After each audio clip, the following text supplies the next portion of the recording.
Hello students, welcome to my channel commerce and economics classes. Plus two business studies में management के functions को हम detail में कर रहे हैं। पहले हमने किया था प्लानिंग फंक्शन, उसके बाद हमने ऑर्गेनाइजिंग, स्टाफिंग किया। अब हम कर रहे हैं डायरेक्टिंग फंक्शन ऑफ मैनेजमेंट।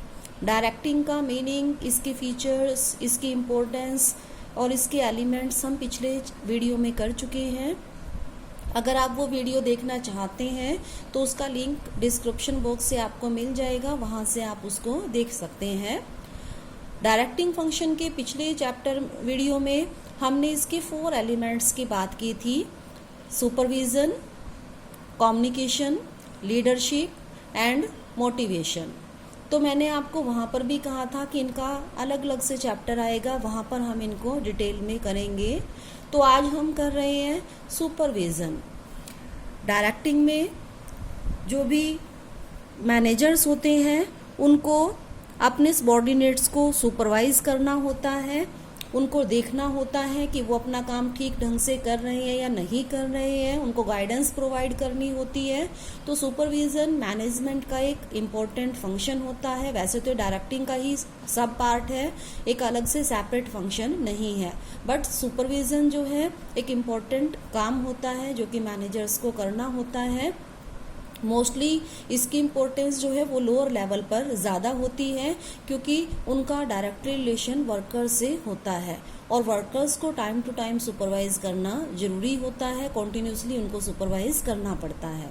तो आज हम 7th यूनिट में सुपरविज़न को डिटेल में करेंगे। सुपरविज़न क्या होता है? तो सुपरविज़न वर्ड जो है, 2 उसमें वर्ड आते हैं हमारे। एक तो आता है सुपर और दूसरा होता है विज़न। विज़न का मतलब होता है देखना, निगरानी करना, और सुपर का मतलब होता है उत्तम। तो सुपरविज़न का इस हिसाब से मीनिंग बनता है कि जो सबॉर्डिनेट्स हैं उनके ऊपर उत्तम निगरानी करना, अच्छी प्रकार से उनकी निगरानी करना, उनको देखना कि वो अपना काम ठीक ढंग से कर रहे हैं नहीं कर रहे हैं, उनको टाइम टू टाइम इंस्ट्रक्शंस देना, अगर उनको किसी तरह की कोई परेशानी है तो उसका सॉल्यूशन करना। तो ये सब काम हमारा सुपरविज़न में आता है। तो सबसे पहले हम इसका मीनिंग करते हैं। Supervision is the function of ensuring that work is being done in accordance with plan and instructions। Supervision क्या है? एक ऐसा फंक्शन है मैनेजमेंट का जिसमें वो इस बात को निश्चित करते हैं, एश्योर करते हैं कि जो भी काम हो रहा है ऑर्गेनाइजेशन में, वर्कर्स जो भी काम कर रहे हैं वो अकॉर्डिंग टू प्लान हो रहा है, और जैसी इंस्ट्रक्शंस वर्कर्स को दी गई है उसी के अकॉर्डिंग वो काम कर रहे हैं या नहीं कर रहे हैं।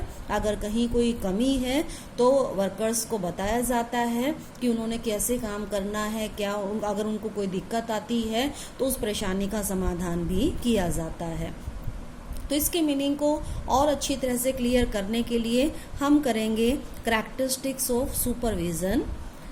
कोई भी हमने की है टर्म यहाँ पर, तो उसकी फीचर्स जो हैं हर एक टर्म की हम करते हैं, उससे जो है उस टर्म को समझने में हमें आसानी होती है। तो यही सुपरविज़न में भी हम इसकी कैरेक्टरिस्टिक्स को करेंगे। तो सबसे पहली बात आती है, it is universal activity. Supervision universal activity है। हमने 3 लेवल्स ऑफ मैनेजमेंट किए थे। एक तो हमारे पास था टॉप लेवल, उसके बाद सेकंड लेवल हमने किया था मिडल लेवल, और थर्ड था हमारा lower level management. Top level में हमारे जो है जनरल मैनेजर आते हैं, मिडल लेवल में डिपार्टमेंटल मैनेजर आ जाते हैं मेनली, और लोअर लेवल में आते हैं सुपरवाइजर और फोरमैन। तो मेनली तो जो सुपरविज़न का फंक्शन है लोअर लेवल पर परफॉर्म किया जाता है, पर ये तीनों ही लेवल्स पर होता है, टॉप लेवल पर भी, मिडल लेवल पर भी और लोअर लेवल पर भी। टॉप लेवल मैनेजर्स पूरे ऑर्गेनाइजेशन को सुपरवाइज करते हैं, मिडल लेवल्स को इंस्ट्रक्शंस देते हैं, middle level managers lower level को इंस्ट्रक्शंस देते हैं, और लोअर लेवल जो मैनेजर्स होते हैं उनका डायरेक्ट रिलेशन होता है वर्कर से। तो जो भी किसी भी ऑर्गेनाइजेशन में वर्कर्स काम करते हैं, डे टू डे रूटीन का काम करते हैं, उनको ये इंस्ट्रक्शंस देते हैं, उनको देखते हैं कि वो अपना काम ठीक प्रकार से कर रहे हैं या नहीं कर रहे। तो इस तरह से जो सुपरविज़न है वो यूनिवर्सल एक्टिविटी है, तीनों ही लेवल्स के मैनेजमेंट जो है वो इस फंक्शन को परफॉर्म करती है।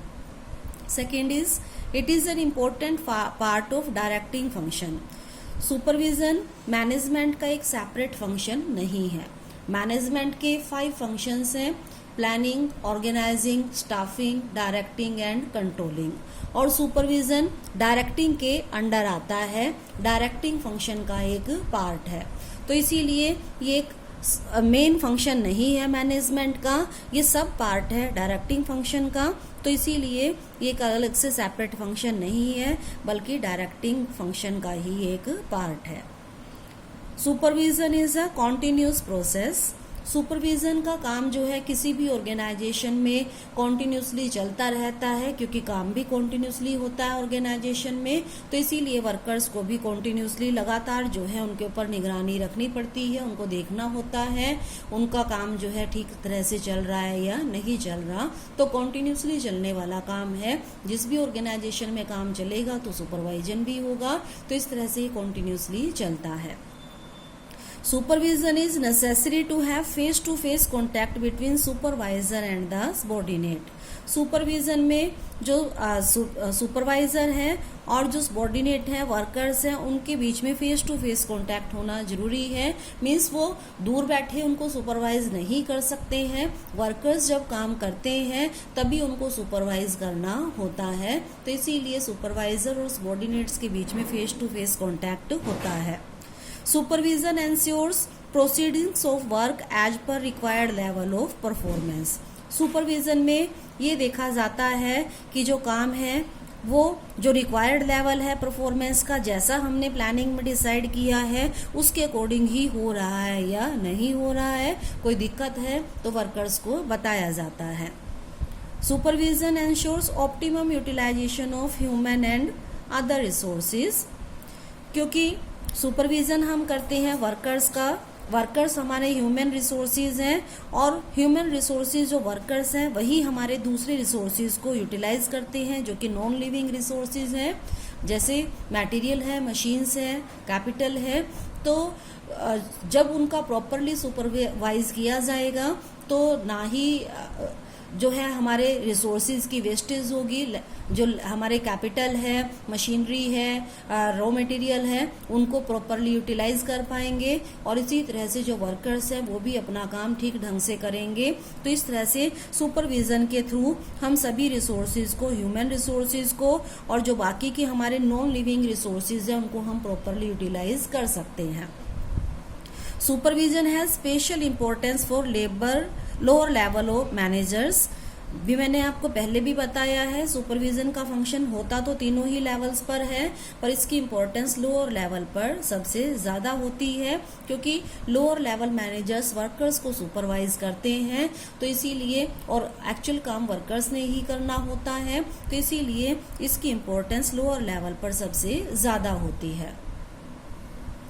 तो अब हम करेंगे पोजीशन और रोल ऑफ सुपरवाइजर। अभी हमने बात की थी सुपरविजन तीनों ही लेवल पर रिक्वायर्ड होता है, टॉप लेवल पर भी और मिडल लेवल पर भी और लोअर लेवल पर भी। लोअर लेवल पर इसकी इम्पोर्टेंस सबसे ज़्यादा होती है, इसीलिए जो लोअर लेवल के मैनेजर्स होते हैं उनका जो पोस्ट का नाम है वही हमारा सुपरवाइज़र या फोरमैन के नाम से हम उनको बुलाते हैं। तो बहुत सी ऑर्गेनाइजेशन में लोअर लेवल मैनेजर को सुपरवाइज़र के नाम से बुलाया जाता है। तो सुपरविजन का काम जो है वो लोअर लेवल पर सबसे ज़्यादा इम्पोर्टेंट होता है। तो किसी भी ऑर्गेनाइजेशन में जो सुपरवाइज़र हैं उनका क्या रोल है, क्या उनकी जगह है किसी भी ऑर्गेनाइजेशन में, तो वो हम यहाँ पर करेंगे। तो सबसे पहली बात आती है एज ए की मैन। किसी भी ऑर्गेनाइजेशन में लोअर लेवल एक की मैन के रूप में काम करते हैं। की मैन कैसे कहा गया है, जिस तरह से एक ताले को खोलने के लिए एक चाबी की ज़रूरत होती है, उसी तरह से किसी भी ऑर्गेनाइजेशन में अगर हम चाहते हैं कि काम ठीक तरह से हो, ऑब्जेक्टिव्स हमारे अचीव हो पाए, तो उसके लिए हमें सुपरवाइजर्स की ज़रूरत होती है। सुपरवाइज़र एक चाबी का ही काम करते हैं, क्योंकि इनका डायरेक्ट रिलेशन होता है वर्कर्स से, और ऑर्गेनाइजेशन में जो काम करना है वो वर्कर्स ने ही करना है, पर वर्कर्स को इंस्ट्रक्शन देने का काम करते हैं सुपरवाइजर्स। तो अगर सुपरवाइज़र जो है वो सही तरीके से काम करेंगे, सही तरह से वर्कर्स का मार्गदर्शन कर पाएंगे, उनको गाइड कर पाएंगे, तो इससे जो है सही प्रकार से काम होगा और ऑब्जेक्टिव्स अचीव होंगे। अगर सुपरवाइज़र थोड़ी सी भी लापरवाही कर देंगे तो बाकी का सारा काम जो है हमारा बेकार हो जाएगा। इसीलिए किसी भी ऑर्गेनाइजेशन में सुपरवाइजर्स जो हैं वो बहुत इम्पोर्टेंट होते हैं, की मैन के रूप में काम करते हैं। दूसरी बात आती है, सुपरवाइज़र किसी भी ऑर्गेनाइजेशन में मीडिएटर का काम करते हैं। मीडिएटर किसके बीच में? सुपरवाइज़र आते हैं हमारे टॉप और मिडल लेवल और वर्कर्स के बीच में आते हैं। तो वर्कर्स से जो लिंक है वो टॉप या मिडल लेवल का डायरेक्टली नहीं होता है। वर्कर से डायरेक्ट लिंक होता है सुपरवाइज़र का, जो कि लोअर लेवल मैनेजर्स होते हैं, और टॉप और मिडल लेवल का लिंक होता है सुपरवाइजर से। तो इस तरह से सुपरवाइजर जो हैं उनका कनेक्शन टॉप और मिडल लेवल मैनेजर से भी है, और उनका लिंक जो है वर्कर से भी है। वो दोनों के बीच में एक लिंक का काम करते हैं। तो इस तरह से जो top and middle level managers ने जो भी प्लान्स बनाई हैं, जो भी इंस्ट्रक्शंस हैं, उनको ये वर्कर्स तक पहुंचाते हैं, और वर्कर्स की जो प्रॉब्लम्स हैं, जो सजेशंस हैं, उनको ये टॉप एंड मिडल लेवल तक पहुंचाने का काम करते हैं। तो इस तरह से इनका ये काम होता है कि दोनों के बीच में, मिडल लेवल और टॉप लेवल के बीच में और वर्कर्स के बीच में एक अच्छा जो है एटमॉस्फेयर क्रिएट करते हैं, और इस तरह से ये दोनों में अच्छे रिलेशन बनाने का काम करते हैं। इसके बाद बात आती है, जो सुपरवाइज़र हैं वो एक ह्यूमन रिलेशन स्पेशलिस्ट का काम भी करते हैं, क्योंकि इनका डायरेक्ट जो रिलेशन होता है वो ह्यूमन बीइंग से होता है। ह्यूमन बीइंग्स कौन से हैं यहाँ पर? वर्कर्स। तो इनको डे टू डे वर्कर से डील करना पड़ता है। इनसे वर्कर से रिलेटेड जो भी प्रॉब्लम्स आती हैं उन प्रॉब्लम्स को इन्हें सोल्व करना होता है। तो एक सुपरवाइज़र को ह्यूमन रिलेशन स्पेशलिस्ट होना चाहिए, क्योंकि उसको वर्कर्स की प्रॉब्लम्स को सोल्व करना होता है। तो इसीलिए एक सुपरवाइज़र जो है किसी भी ऑर्गेनाइजेशन में ह्यूमन रिलेशन स्पेशलिस्ट के रूप में भी काम करता है। तो इस तरह से किसी भी ऑर्गेनाइजेशन में जो सुपरवाइज़र होते हैं उनका रोल बहुत इम्पोर्टेंट होता है, क्योंकि उनका डायरेक्ट रिलेशन वर्कर से भी होता है और मिडल लेवल या टॉप लेवल मैनेजर से भी होता है। तो स्टूडेंट्स, अब हम करेंगे इम्पोर्टेंस ऑफ सुपरविज़न। कोई भी फंक्शन हो, मैनेजमेंट का या सब फंक्शन हो, सबकी अपनी इम्पोर्टेंस है। तो सुपरविज़न जो फंक्शन है, सब फंक्शन है, उसकी भी अपनी एक इम्पोर्टेंस है।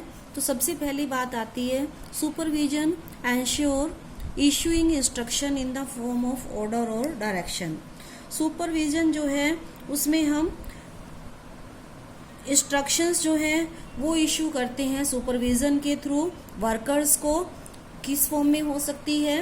वर्कर्स को जो ऑर्डर्स देने हैं टॉप या मिडिल लेवल ने, या जो डायरेक्शंस प्रोवाइड करनी है, वो जो डायरेक्शन उन्होंने दी है या जो ऑर्डर्स दिए हैं उनको वर्कर्स तक पहुंचाने का काम जो है वो सुपरवाइजर्स ही करते हैं। तो सुपरवाइजन फंक्शन में जो टॉप या मिडिल लेवल की इंस्ट्रक्शंस होती हैं वो उन तक पहुंचाई जाती है, और इस तरह से जो भी काम होता है वो किसी ऑर्गेनाइजेशन में पॉसिबल हो पाता है। Second is facilitates control. Supervisor जो है ऑर्गेनाइजेशन में वर्कर्स के ऊपर कंट्रोल करते हैं, वो देखते हैं कि वर्कर्स जो अपना काम कर रहे हैं उसमें कोई कमियां तो नहीं है।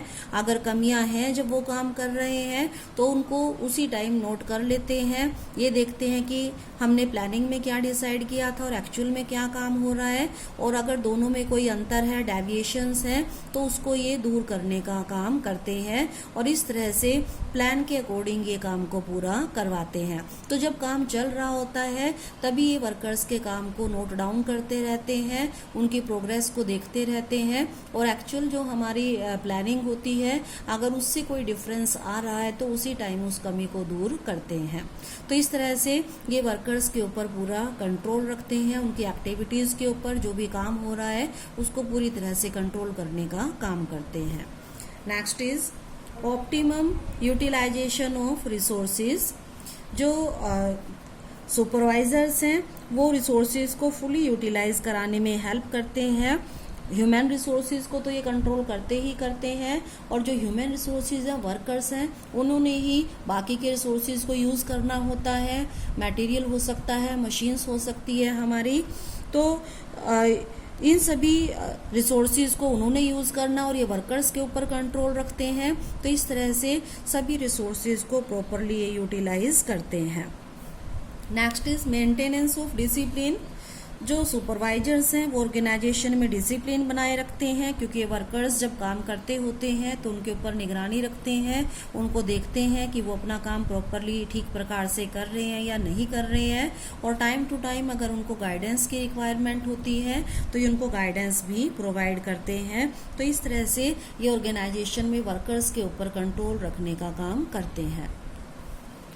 तो नेक्स्ट इम्पोर्टेंस हमारे पास आती है फीडबैक, वापस जानकारी। क्योंकि सुपरवाइजर्स का वर्कर के साथ डायरेक्ट रिलेशन होता है, तो इन जो भी मैनेजमेंट टॉप लेवल ने या मिडल लेवल ने जो भी प्लान्स बनाई है या जो भी उन्होंने पॉलिसीज़ बनाई है, तो उनके बारे में वर्कर्स के क्या अगर कोई सुझाव है या सजेशंस है या कोई उनको दिक्कत है उससे, तो वो सारी जानकारी इन्हीं को मिलती है। जो वर्कर्स हैं वो इन्हीं को बताते हैं। जो मैनेजमेंट के डिसीजंस हैं अगर उसके बारे में जो भी फीडबैक है वो इनको मिलती है, और ये उस फीडबैक को आगे टॉप और मिडल और टॉप लेवल तक पहुंचाते हैं। तो इस तरह से ये उसको कन्वे करने का काम भी करते हैं, और आगे से जो मैनेजर्स हैं वो बढ़िया डिसीजन ले पाते हैं। इसके बाद नेक्स्ट है हमारे पास इम्प्रूव्स कम्युनिकेशन। सुपरविज़न जो है उससे कम्युनिकेशन जो है उसमें भी इम्प्रूव होता है, क्योंकि जो सुपरवाइजर्स हैं वो अपने अंडर जो वर्कर्स हैं उनको ऑर्डर्स देते हैं, उनको इंस्ट्रक्शंस देते हैं, और इस तरह से उनकी जो प्रॉब्लम्स होती हैं, जो उनके सजेशंस होते हैं या जो उनकी कंप्लेंट्स होती हैं, उनको ये टॉप और मिडल लेवल तक पहुंचाते हैं, और दोनों के बीच में एक अच्छा कम्युनिकेटर का ये काम करते हैं। दोनों के जो एक दूसरे की बातें हैं मिडल लेवल की ये वर्कर्स तक पहुंचाते हैं, और जो वर्कर्स की कंप्लेंट्स हैं, सजेशंस हैं, उनको ये मिडल लेवल या टॉप लेवल तक पहुंचाने का काम करते हैं। तो इस तरह से दोनों के बीच में ये कम्युनिकेशन को इम्प्रूव करते हैं। Last is improves motivation. Supervisor केवल वर्कर्स की कमियां ही नहीं देखते हैं, बल्कि उनको अच्छा काम करने के लिए मोटिवेट भी करते हैं। तो ये जो है टाइम टू टाइम वर्कर्स को मोटिवेट करते हैं कि वो अपना काम ठीक प्रकार से कर पाएँ, करें अपना काम को ठीक से। इसके साथ साथ वो उनको इम्पोर्टेंस भी देते हैं कि जो भी काम उनको दिया गया है उसको वो अच्छी प्रकार से कर सकते हैं। तो इस तरह से वर्कर्स को मोटिवेट करने का काम भी सुपरवाइजर्स करते हैं, और उससे जो है उनकी परफॉर्मेंस बेटर होगी और इंस्टीट्यूशन को फ़ायदा होता है। तो इस चैप्टर में हमने सुपरविज़न को डिटेल में किया है, उसका मीनिंग किया हमने, रोल किया सुपरवाइज़र का, सुपरविज़न के फीचर्स किए हैं और इसकी इम्पोर्टेंस की है। तो अगर आप इससे पहले की वीडियोस देखना चाहते हैं तो उनके लिंक डिस्क्रिप्शन बॉक्स में मैंने दे दिए, आप वहां से देख सकते हैं। और बाकी के चैप्टर्स के वीडियो भी अगर आप देखना चाहते हैं तो मेरे चैनल को सब्सक्राइब कीजिए, वहां से आपको सारे वीडियोस आसानी से मिल जाएंगे।